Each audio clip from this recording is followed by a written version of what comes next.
Corona virus ये शब्द जब सबसे पहले सुनने में आया तो ऐसा लगा कि ये वायरस भी पिछले कुछ वर्षों में आए हुए अन्य वायरस की भांति ही होगा, जैसे बर्ड फ्लू, स्वाइन फ्लू थे। जब हमारे देश में भी इस संक्रमण के कुछ मामले आए तो सरकार ने भी इस पर ध्यान देना शुरू किया। लोगों को सोशल डिस्टेंसिंग, हैंड वॉश करने और सैनिटाइजेशन जैसी चीजों को अपनाने के लिए कहा। लेकिन कोरोना के बढ़ते हुए मामलों को देखते हुए भारत सरकार ने 24 मार्च 2020 को पूरे देश में संपूर्ण लॉकडाउन लगा दिया। लॉकडाउन के लगते ही पूरा देश एक ही झटके में रुक गया। लोगों के घर से बाहर निकलने पर रोक लगा दी गई। ऑफिस, स्कूल, दुकानें, शादी ब्याह सब रुक गए। एक तरह से कहा जाए तो लॉकडाउन में पूरे देश में हर प्रकार की गतिविधियां ठप हो गई। छोटे छोटे बच्चे जो प्रतिदिन स्कूल जाते थे अब घरों में कैद हो गए। उनके शैक्षणिक क्रियाकलाप भी पूरी तरह से बंद हो गए। शिक्षा व्यवस्था पूरी तरह से प्रभावित हो चुकी थी। ऐसे में स्कूलों ने ऑनलाइन कक्षाएं शुरू की। ऑनलाइन कक्षाएं शुरू होने के बाद ही बच्चों ने किसी तरह से पढ़ना शुरू किया। लेकिन फिर भी स्कूल जाकर पढ़ने जैसा एहसास तो नहीं हो पाता था। निसंदेह शिक्षकों ने अपनी क्षमता से पढ़कर अपना सर्वश्रेष्ठ देने का प्रयास किया, परंतु कक्षा में पढ़ने जैसा एहसास तो घर में रहकर नहीं हो पाता था। पढ़ाई के साथ साथ अन्य गतिविधियां जैसे खेलकूद, वाद विवाद व अन्य प्रतिस्पर्धाएं जो बच्चों के सर्वांगीण विकास के लिए आवश्यक होती हैं, वो भी इस महामारी के समय में प्रभावित हो गई थी। महामारी का असर कम होने पर जब कई चरणों में स्कूल खुलने शुरू हुए तो शुरुआत में तो विद्यालयों में बच्चों की उपस्थिति कम थी, क्योंकि अभिभावक भी बच्चों को विद्यालय भेजने में हिचक रहे थे। लेकिन जैसे ही छोटे बच्चों और किशोरों के लिए वैक्सीन बनी और लगनी शुरू हुई तो बच्चों ने टीका लगवाकर बड़े ही जोश के साथ विद्यालयों में आना शुरू कर दिया। और एक बार पुनः विद्यालयों में पठन पाठन के साथ साथ अन्य गतिविधियां शुरू हो गईं और विद्यार्थियों के मन में जो महामारी का भय था वो कम हो गया। नन्हे मुन्ने और किशोर विद्यार्थी पहले की तरह अपने दोस्तों से मिलकर खुश हो गए और गुरुजनों के साथ महामारी के पहले वाली वही कक्षाएं फिर से एक नए जोश और उमंग के साथ शुरू हो गई। हेलो दर्शकों, अभी आप सभी ने देखा सन 2019 के अंत में और 2020 के आरंभ में पूरे विश्व ने एक अभूतपूर्व त्रासदी का सामना किया। वुहान वायरस कोविड-19 ने पूरी दुनिया को अपनी चपेट में ले लिया और इस परीक्षा की घड़ी में बहुत सारे लोगों पर असर हुआ, ख़ास तौर पर वो जो बीमार थे, बुज़ुर्ग और हमारे बच्चे। आज के इस कार्यक्रम में हम ख़ास तौर पर बात करने वाले हैं बच्चों की, उनके ग्रोथ पर और उनकी पढ़ाई पर जो दुष्प्रभाव पड़ा कोविड-19 का, और उसके बाद आज हम उनको कैसे फेस कर रहे हैं। और आज मैं अपर्णा रंजन आप सभी का बहुत बहुत स्वागत करती हूँ। मुझे बहुत खुशी है आज हमारे इस खास कार्यक्रम में खास मेहमान का स्वागत करते हुए और कोई नहीं, इलाहाबाद के बहुत ही प्रतिष्ठित विद्यालय सेंट जोसेफ्स कॉलेज के principal reverend father Thomas Kumar. आपका बहुत बहुत स्वागत है फादर इस कार्यक्रम में। और हमें बहुत खुशी है कि आज आपके जो एक्सपीरियंसेस हैं हम सब शेयर करने वाले हैं। फादर, सभी जानते हैं कि कोविड-19 आया और अब पोस्ट पैंडमिक हम लोग स्कूल खोल चुके हैं। जब शुरुआत में स्कूल खोलने की बात हुई तो आपको क्या क्या तैयारियां करनी पड़ी और किस प्रकार की चुनौतियां आपने फेस करी? धन्यवाद मैडम। सभी दर्शकों के लिए मेरा प्रणाम। सर्वप्रथम मैं ईश्वर से यही प्रार्थना करूंगा कि दोबारा ऐसी परिस्थिति कभी भी ना आए जो परिस्थिति हम लोग 2020-21 में अनुभव किया था। कोविड के बाद बच्चों को जब स्कूल वापस लाने का समय आया, मैंने सबसे पहले सोचा कि स्कूल का जो लुक है वो एक तरफ लुभावना होना चाहिए। बच्चों का आकर्षक होना चाहिए। इसलिए हम लोगों ने सबसे पहले एक फिजिकली बिल्डिंग का वाइट वॉशिंग करना, एरिया को साफ सफाई करना, पूरा फील्ड को एकदम बढ़िया से सफाई करना, वो हम लोग का सबसे पहला कार्य था। उसके बाद हम लोग ने नोएडा से मंगवाकर एक सैनिटाइजिंग टनल लगवाया, हर एक गेट पे एक एक टनल, ताकि बच्चे लोग जो बाहर से अंदर आ रहे हैं वो उसमें सैनिटाइज होकर ही आए, बॉडी सैनिटाइज़र। और उसके अलावा हर क्लासरूम को हम लोग ने हाइपोक्लोराइड और केमिटेक्स केमिकल से पूरा सफाई करवाया। ऑटोमेटिक सैनिटाइजिंग डिस्पेंसर हम लोग ने लगवाए। उससे भी ज़्यादा टैप्स, जो रिमोट कंट्रोल टैप्स, वो लगवाए। इस तरह का हम लोग ने स्कूल का एकदम लुक बदल दिया, ताकि बच्चे लोग को एक नयापन दिखे, अंदर आए और वो सेफ महसूस करें ये कोरोना से। दर्शकों, हम एक और मेहमान का स्वागत करेंगे आज के कार्यक्रम में, और वो हैं प्रोफेसर डॉक्टर शीन फ्रॉम शुएट्स। और आज आप पेरेंट्स को रिप्रेजेंट कर रहे हैं। हम आपसे ये जानना चाहेंगे, जैसा कि अभी फादर ने कहा कि कुछ रेजिस्टेंस था, तो इनिशियल स्टेजेस में बच्चों को स्कूल भेजने के लिए ऐसा रेजिस्टेंस क्यों रहा होगा? नमस्कार दर्शकों, धन्यवाद देते हैं मैडम और धन्यवाद देते हैं फादर का, जिन्होंने अवसर दिया कि मैं पेरेंट के तौर पे आप सबसे कुछ बात कर सकूं। जी हाँ, ये बात सच है कि जब शुरू में स्कूल खुला तो जो पेरेंट्स थे वो बच्चों को स्कूल नहीं भेजना चाह रहे थे, क्योंकि इसकी वजह ये थी मुख्यतः कि जो गवर्नमेंट के नॉर्म्स थे सोशल डिस्टेंसिंग मेंटेन करना, हम बड़े लोग तो सोशल डिस्टेंसिंग मेंटेन कर ले रहे थे, लेकिन जहाँ छोटे बच्चों की बात थी, जब हम उनको स्कूल भेजते तो वो बच्चे हैं वो कभी भी सोशल डिस्टेंसिंग मेंटेन नहीं कर पाते। और जहाँ 2 साल से बच्चे अपने दोस्तों से, अपने मित्रों से दूर रहे, और जब वो उनसे मिलेंगे या उनसे मिलते तो वो जाहिर सी बात है खेल कूद में वो कभी भी मेंटेन नहीं कर पाते। दूसरी वजह ये थी, जैसा अभी फादर ने कहा, कि टीकाकरण, क्योंकि 18 वर्ष से ऊपर के ही लोगों के लिए टीकाकरण की सुविधा उपलब्ध रही है। 18 साल से नीचे के बच्चों के लिए टीकाकरण की व्यवस्था नहीं थी। तो जब टीकाकरण नहीं था या टीका नहीं था और बच्चों की इम्यूनिटी लो थी, तो कोई भी पेरेंट अपने बच्चे की लाइफ के साथ रिस्क नहीं लेना चाह रहा था। ये मेन वजह थी जिसकी वजह से रेजिस्टेंस था। लेकिन धीरे धीरे जब टीके आने लगे और लोगों में भी कॉन्फिडेंस आने लगा, तब पेरेंट्स ने अपने बच्चों को स्कूल भेजना शुरू किया। और यहाँ मैं बताना चाहूँगी कि सेंट जोसेफ्स कॉलेज ने बहुत सारे वैक्सीनेशन कैंप्स ऑर्गेनाइज करे। फादर, आपने जब टीकाकरण शिविर ऑर्गेनाइज किए तो कैसा रिस्पांस मिला आपको, और आपने कितने टीकाकरण शिविर अभी तक कराए हैं? जब मुझे पता चला कि पेरेंट्स लोगों का एक डर था कि बिना टीकाकरण के बच्चे लोग को स्कूल नहीं भेजेंगे, मैं पर्सनली रिक्वेस्ट करके सीएमओ ऑफिस से कि हम लोग स्कूल में, विद्यालय में ऑर्गेनाइज करेंगे टीकाकरण। तो जनवरी से लेकर अभी तक 9 टीकाकरण का शिविर मैंने यहाँ पर आयोजित किया, और उससे भी बढ़कर उस शिविर को मैं एक सेलिब्रेशन की तरह मनाया, एक त्यौहार की तरह। और मेरा कैप्शन यही रहा, vaccination is a celebration of life, जीवन का एक त्यौहार है वो। तो उसी कैप्शन को मैंने एक फ्लेक्स के रूप में डाला बाहर, गुब्बारा, सब चारों तरफ से गुब्बारा लगाकर बच्चे लोग जब अंदर आएँ वो टीकाकरण का कोई डर ना रहे, एक सेलिब्रेशन। उसके बाद सेल्फी पॉइंट बाहर बनवाया 2-3 जगह पे, ताकि किसी का वो टीकाकरण के बाद वो जाकर सेल्फी खींच लें, और उनके लिए नाश्ता पानी का भी आयोजित किया गया। तो इसलिए इसमें मुझे सीएमओ का ऑफिस का, डीएम का ऑफिस का बहुत ही योगदान रहा। पैंडेमिक के पहले ऑफलाइन क्लासेस बच्चों के स्कूल में चल रही थी, फिर शुरुआत हुई ऑनलाइन क्लासेस की, और वापस फिर ऑफलाइन क्लासेस की। तो इस बीच में कहीं ना कहीं बच्चों के एकेडमिक्स पे असर पड़ा है फादर।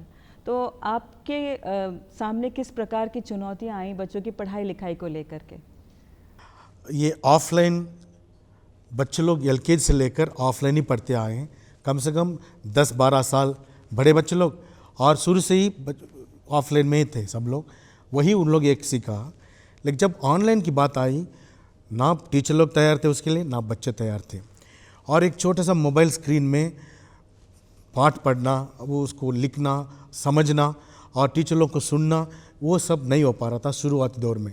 और शुरुआती दौर में जो लॉस हुआ पढ़ाई का वो इसमें है, लिखने में बच्चे लोग बहुत कमज़ोर हो गए और लिखने का स्पीड यानी उनका जो रफ्तार एकदम कम हो गया।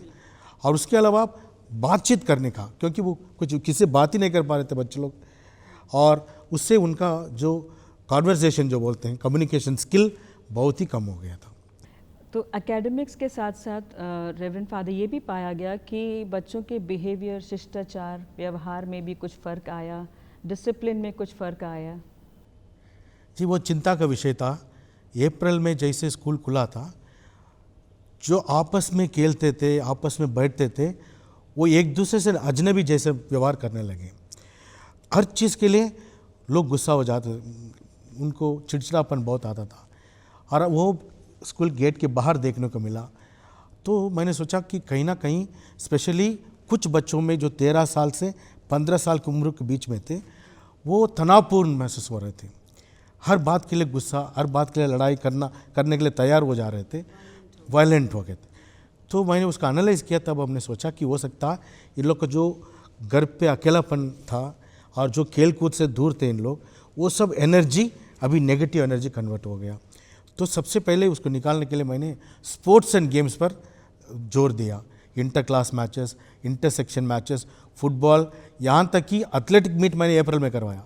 बच्चे लोग दौड़ करवाया था, रनिंग रेस, ताकि बच्चों को लगे कि हाँ हम कुछ कर रहे हैं, और उनके लिए सर्टिफिकेट भी देने लगे। और उससे भी बढ़कर मैंने सोचा इनको एक तरह का काउंसलिंग अरेंज करना, साइकोलॉजिकल काउंसलिंग। हमें आप जैसे एक एक्सपर्ट मिले, तो हर एक क्लास में जाकर हम लोगों ने एक गोष्ठी रखी थी, स्पेशली उनसे सवाल पूछा, एक अनोनिमस सवाल, जैसे कि वो बच्चे अपना नाम ना लिखें, लेकिन उनका जो भी अनुभव है, जो एक्सपेक्टेशन है स्कूल से, परिवार से, अपने आप से, वो सब लिखें, और उनके तनाव का कारण क्या है वो भी लिखें। तो उसको जानकर अभी तक हम लोग 21 शिविर लगाए हैं, जो साइकोलॉजिकल काउंसलिंग सेक्शन वाइज अपने अपने एज ग्रुप का, अपने अपने क्लास बच्चों के साथ एक साथ बैठाकर हम लोग इसी हॉल में किए। तो उसमें बहुत बदलाव आया बच्चों में, बहुत फ़ायदा हुआ। जी mister Sheen Moses, as a parent हम आपसे ये जानना चाहेंगे कि कुछ बच्चों में हमने ये देखा कि डिसिप्लिन के इश्यूज हुए, तो ऐसा क्यों हुआ? घर में क्या पेरेंट्स उतना ध्यान नहीं रख पाए? ऐसा नहीं कहेंगे कि घर में पेरेंट्स ध्यान नहीं रख पाए, लेकिन ये जैसे कहा जाता है कि man is a social animal, और ये बात बिल्कुल सही है कि जब तक सोशल दायरे में इंसान नहीं रहता है तब तक उसका ऑल राउंड डेवलपमेंट नहीं होता है। और एक बच्चे के ऑल राउंड डेवलपमेंट के लिए 2-3 कंपोनेंट्स हैं जो कि मैं समझता हूँ ज़रूरी हैं। एक तो उनकी फैमिली यानी कि पेरेंट्स, दूसरा सिबलिंग्स, भाई बहन उनके, और तीसरा उनके फ्रेंड्स एंड स्कूल। तो जब तक ये तीनों चारों कंपोनेंट बराबर तरीके से उसको नहीं मिलते हैं बच्चे को, तब तक उसका ऑल राउंड डेवलपमेंट या यूँ कहिए कि बैलेंस डेवलपमेंट नहीं होता है। और जाहिर सी बात है, जब इन चारों कंपोनेंट्स में एक या दो कंपोनेंट मिस हो गए, यानी कि इनकी फ्रेंड सर्कल कट ऑफ हो गई जिनके साथ ये उठते बैठते खेलते थे, तो थोड़ा सी दिक्कतें आई। स्कूल नहीं आने से वो कंपोनेंट पूरी तरीके से कट ऑफ हो गया। फ्रेंड से तो फिर भी फ़ोन से बात कर ले रहे थे, लेकिन स्कूल बिल्कुल कट ऑफ हो गया। स्कूल का प्लेग्राउंड कट ऑफ हो गया, उनका म्यूज़िक रूम कट ऑफ हो गया। बहुत सारी चीज़ें जो को करिकुलर एक्टिविटीज़ जो बच्चे करते थे वो कट ऑफ होने से जो उनकी मेंटल हेल्थ पे उसका नेगेटिव इम्पैक्ट पड़ा। फादर, यहाँ मैं आपसे जानना चाहूँगी कि आपने किस प्रकार के हेल्थ इश्यूज़ बच्चों के अंदर देखे? कई केसेस में हम लोगों ने ओबेसिटी को भी पाया, एक कॉमन केस है। तो आपकी क्या स्ट्रैटेजी रही बच्चों के ओवरऑल हेल्थ, फिजिकल और मेंटल वेलबींग को इंश्योर करने के लिए? जी, जब बच्चे लोग शुरुआती तौर पर आए थे अप्रैल में, मैंने उनमें ये भी देखा बच्चे लोग डरे हुए थे और एक तरह का विश्वास नहीं हो रहा था कि उन लोग स्कूल में सेफ रह सकें बाकी बच्चों के साथ। तो एकदम तनावपूर्ण, हमने जैसे पहले भी बताया था, ये तनावपूर्ण परिस्थिति में थे। तो सबसे पहले मेरा एक विश्वास था उस समय, उनको वो तनाव को दूर करना और डर को, भय को दूर करना। इसलिए हर दिन उन लोग आने से 1 घंटे पहले हम लोग सैनिटाइज करते थे, फॉगिंग करते थे। बच्चे लोग अपनी आंखों से देख पाते थे कि फॉग है, पूरा क्लासरूम में स्मोक है, हर जगह पे, तो उनका कॉन्फिडेंस था। और हर व्यक्ति को हम लोग टनल के द्वारा लाते थे, जाते थे, ताकि एक दूसरे से उन लोग ना डरें। और मास्क हम लोगों ने कंपलसरी किया, और जिनके पास नहीं था हम लोग देकर उसका अंदर भेजें, तो वो डर को हम लोग को कम करना था। जैसे डर खत्म हुआ तो हम लोग स्पोर्ट्स चालू किए। स्पोर्ट्स में बच्चों लोग का शारीरिक विकास भी हुआ, और उससे भी बढ़कर वो एकजुटता आ गई, ग्रुप टीम स्पिरिट आया, क्योंकि हमने क्लास वाइज कराया। हाउस वाइज तो बहुत बड़ा हो जाता, inter section, A section, B section के खिलाफ फुटबॉल, इस तरह का वो एक पुराना माहौल वापस लाने के लिए मैंने कोशिश किया। वो शारीरिक रूप में, मानसिक रूप में और उनके मनोवैज्ञानिक के रूप में ये काउंसलिंग उनको बहुत सेफ आया। साथ ही साथ मैं ये टीकाकरण का शिविर को भी चालू रखा। अभी हाल ही में भी इसी महीने भी हम लोग ने किया था। तो हमने मेरा एक टारगेट हर महीने में रखे। As a principal, as an educator, आपको ज़रूर लगता होगा कि चाहे वो लॉकडाउन का पीरियड रहा हो, चाहे पोस्ट लॉकडाउन, टीचर्स के लिए बहुत चैलेंजिंग और बहुत डिफ़िकल्ट टाइम था। How did you support them?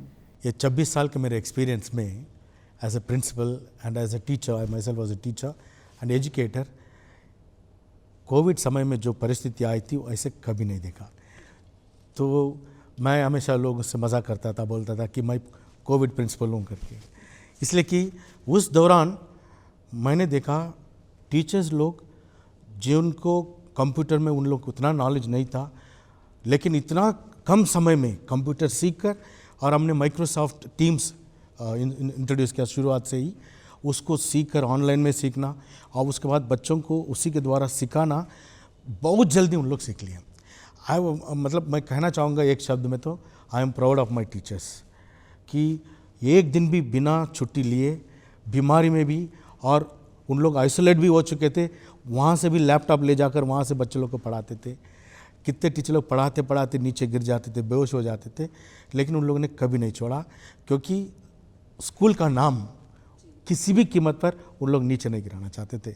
और अभी जब ऑनलाइन से ऑफलाइन शुरू हुआ, ऑफलाइन बहुत जल्दी उसमें उन लोग आ गए हैं, लेकिन शुरुआत दौर में जैसे कि मैंने हेजिटेंसी देखा, टीचर लोग तैयार थे 4 पीरियड स्कूल में आकर ऑफलाइन पढ़ाने के लिए, फिर घर जाकर 4 पीरियड ऑनलाइन में पढ़ाने के लिए।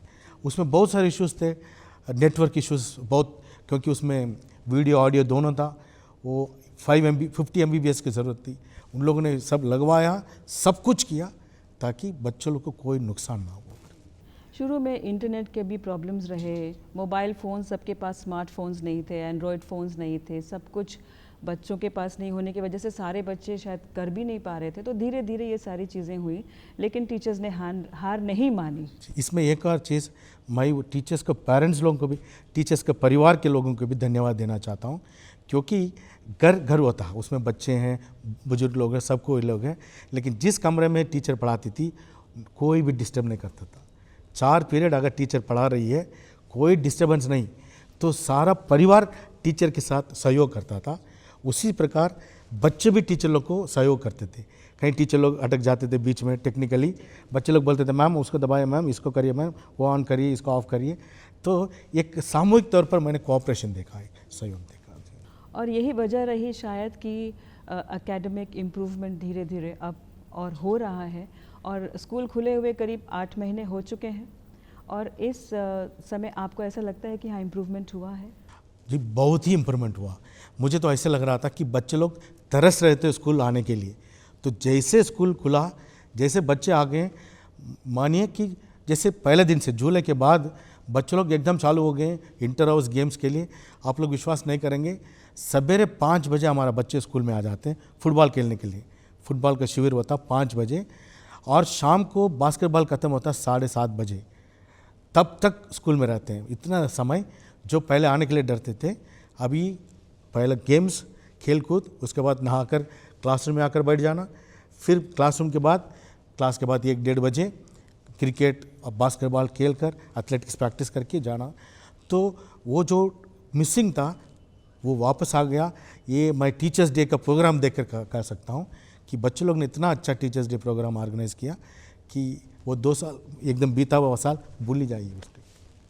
फादर अपने कंपैशनेट नेचर की वजह से काफ़ी पॉपुलर हैं, और इस समय एज अ पेरेंट मैं आपसे जानना चाहूँगी कि स्कूल से एज अ पेरेंट आप क्या क्या एक्सपेक्टेशंस रखते हैं और एज अ पेरेंट क्या सपोर्ट आप देने के लिए तैयार हैं, ऑल द पेरेंट्स। हाँ, देखिए, स्कूल से जो एक्सपेक्टेशंस हैं और जो सपोर्ट की बात है, तो एक दो एक्सपेक्टेशंस हैं, क्योंकि मतलब this is the post pandemic time, और जो सबसे मेजर इश्यूज आए, जैसा कि हम लोगों ने पहले भी डिस्कस किया कि पहले पेरेंट हेजिटेट कर रहे थे just because of safety issues. तो हम स्कूल से ये एक्सपेक्ट करते हैं कि पूरे कैंपस में सेफ्टी और सिक्योरिटी को इंश्योर करना चाहिए। तो दूसरी, जहाँ तक सपोर्ट की बात है, हम में से हर पेरेंट के लिए ये ज़रूरी है कि जब टीचर्स पढ़ाते हैं, उनकी कॉपीज़ को चेक करते हैं, उस पर रिमार्क लिखते हैं, तो पेरेंट्स एटलीस्ट उसको घर पे देखें एक बार कि टीचर्स ने क्या लिखा है, और अपने बच्चे से बातचीत करें। बच्चे से बातचीत करने से समझ में आता है कि हाँ, उसे स्कूल में अगर कोई प्रॉब्लम है तो उस चीज़ को वो दोबारा अपने टीचर से कर सकते हैं पेरेंट टीचर मीटिंग में। इस तरीके से हम लोग एक कंड्यूसिव माहौल क्रिएट कर सकते हैं अपने बच्चों को के डेवलपमेंट के लिए, ताकि उन्हें किसी भी प्रकार की कोई प्रॉब्लम्स ना आए। क्योंकि इन 2 सालों में जाहिर सी बात है, जो उनके मेंटल हेल्थ पे जो नेगेटिव इम्पैक्ट पड़ा है, वो पेरेंट और टीचर दोनों मिल करके जब हम साथ साथ चलेंगे कंधे से कंधा मिला के, तो हमें पूरा विश्वास है कि हम बच्चों को वापस अपने ओरिजिनल हम अपने तौर तरीके पे ले आएंगे, ताकि जब ये बच्चे पढ़ाई लिखाई करते हैं तो हमारे देश का, हमारे स्कूल का नाम रोशन कर सकें। चाहे वो स्कूल हो, टीचर्स हो या पेरेंट्स हो, सबका एक ही एम है, वेलफेयर ऑफ द चाइल्ड और उसकी हेल्दी ग्रोथ। तो इसके लिए एज अ प्रिंसिपल आप क्या एक्सपेक्ट करते हैं पेरेंट्स से? पेरेंट्स से मेरा नम्र निवेदन यही है, यही चीज़ मैंने टीचर लोग से भी कह चुका हूँ कि बच्चों का स्कूल का उम्र जो है, लाइफ जो है, बीमार अवस्था में भी वो स्कूल आना चाहते हैं, एक दिन भी वो स्कूल छोड़ना नहीं चाहते हैं। उस लाइफ के दौरान 18 महीना नुकसान हुआ, वो बहुत ही बड़ा नुकसान है, और उसमें बच्चों लोग का बहुत सारे खूबियाँ कम हो गई हैं। जैसे मैंने शुरुआत में डिस्कस किया था, पढ़ने का, लिखने का, बोलने का, वो सब कम हुआ। वापस पाने के लिए समय लगेगा। साथ ही साथ अभी मोबाइल एक लग्जरी नहीं रह गया, वो एक नेसेसिटी हो गया है, एक नेसेसरी एक्सेसरी हो गया। बहुत सारे उसकी पढ़ाई अभी भी उसमें चल रही है, इन्फॉर्मेशन उनको मिल रहा, तो टाइम टेबल, मैसेज सब कुछ मिल रहा, लेकिन इतना भी नहीं कि उसके बिना हम लोग जी नहीं सकते। तो कब उसका इस्तेमाल करना, कब नहीं करना, इसे बच्चे लोग समझें। वो विशेषकर जब स्कूल आते हैं, ज़रूर पेरेंट्स लोग देते हैं मोबाइल फ़ोन, रास्ते में कुछ ज़रूरत पड़ेगा, इमरजेंसी में कुछ बच्चे लोग ट्यूशन जाते हैं, उनके लिए देते हैं। लेकिन उसके लिए हम लोग ने स्कूल में एक सुविधा बनाया कि जैसे बच्चे लोग आते हैं, मोबाइल को या तो क्लास टीचर को सबमिट कर लें या एडमिनिस्ट्रेटर को सबमिट कर लें, और छुट्टी के बाद उसको ले जाएंगे। और स्कूल के दौरान आपको जिनसे भी बात करना, स्कूल में मोबाइल फ़ोन है, ये इस पर पेरेंट्स लोग भी सहयोग करें, आप बच्चे भी इसको समझ लें। हम लोग मोबाइल के खिलाफ नहीं है, लेकिन उसके दुरुपयोग के खिलाफ है। तो इसलिए स्कूल के दौरान उसे रखें और ले जाएं। और दूसरी बात है कि जब भी बच्चों के बारे में कोई स्कूल से कोई टिप्पणियाँ मिलती हैं, ज़रूर स्कूल में पेरेंट्स लोग की तरह टीचर लोग रहते हैं कि हम लोग बच्चों को अपने ही बच्चों की तरह देखते हैं, और उसमें कुछ टिप्पणियाँ होती हैं या कुछ करेक्शन मिलता है, तो उसमें से पेरेंट्स में से एक बच्चों को पूरा का पूरा सपोर्ट करना, बच्चों की तरफ सपोर्ट करना, और उसमें से एक पेरेंट स्कूल की तरफ सपोर्ट करना। उसमें थोड़ा सा बैलेंस बन जाएगा। अगर बच्चा गलत है तो कम से कम एक पेरेंट तो बोलेगा कि देखो आपने सही किया, नहीं बच्चे गलत नहीं है तो एक पेरेंट फुल्ली उनका सपोर्ट करता। तो इसलिए बच्चों को दोनों तरफ से ना गिराएं, स्कूल की तरफ से भी हमें डांटें, पेरेंट्स भी उनको नीचे गिराएं, तो कहाँ जाएगा बच्चा। बैलेंस अप्रोच चाहिए, हाँ, क्योंकि बच्चे जो भी करता वो सही समझ कर ही करता, अपने भलाई के लिए उस समय वही सोच कर करता, उससे हम लोग की तरह लेवल पे उसको लाने के लिए समय लगेगा। इसलिए मार्क्स के लिए वो, रिज़ल्ट के लिए वो, और उसके लिए जल्दीबाज ना करें, अपने समय पे बच्चे लोग ज़रूर ये सब हासिल कर लेंगे। और तीसरी बात जो मैं बहुत ही इम्पोर्टेंट कहना चाहता हूँ कि बच्चों को नींद की कमी ना हो। लॉकडाउन के द्वारा बच्चे लोग बहुत देर से सोते थे, रात को देर तक जागते थे और दिन में देर तक सोते थे। अभी जब से स्कूल खुल गया है तो वो आदत डालें कि बच्चे 10-11 बजे के बीच में सोने जाएं, सेट हो जाना है, और रात भर वो सोशल मीडिया पर ना समय बिताएं। ये इस वक्त पेरेंट्स लोग थोड़ा सा सहयोग करें। फादर, बातें बहुत है करने के लिए लेकिन समय कम है। चलते चलते हम आपसे एक आखिरी सवाल करना चाहेंगे कि इस कठिन परिस्थिति में एक न्यू एजुकेशन पॉलिसी को लागू करने की भी बात हो रही है, तो क्या वो सहजता से हो पाएगा? ये तो 2 साल पहले आ चुका था, तो उसको लागू करने के लिए ऑलरेडी सरकार उसको योजना बना रही है। ये एकाएक नहीं, लेकिन धीरे धीरे, स्टेज बाय स्टेज, क्योंकि जो भी प्लान कार्यक्रम बच्चों के सर्वांगीण विकास के लिए होगा वो ज़रूर लागू होगा और होना चाहिए, लेकिन अपने अपने समय पर, क्योंकि अभी भी बच्चे लोग पढ़ने का आदी हो रहे हैं, तो उनको धीरे धीरे हम लोग ऊपर लाएंगे और उस लेवल पे ले जाएंगे जहाँ से, जैसे सर ने कहा, वो एक अच्छे नागरिक बने और देश का और विद्यालय का, अपने परिवार का नाम रोशन करें। यही हम लोग चाहते हैं। बच्चे हमारा फ्यूचर हैं और आज का कार्यक्रम है सिर्फ बच्चों के लिए, तो मैं सभी से अपील करना चाहूँगी कि we have to work hand in hand. और इस कार्यक्रम में आने के लिए रेवरेंड फादर आपका बहुत बहुत धन्यवाद, और मिस्टर मोसेस आपका भी बहुत बहुत धन्यवाद। आइए हम सब मिलकर दर्शकों से विदा लेते हैं। नमस्कार।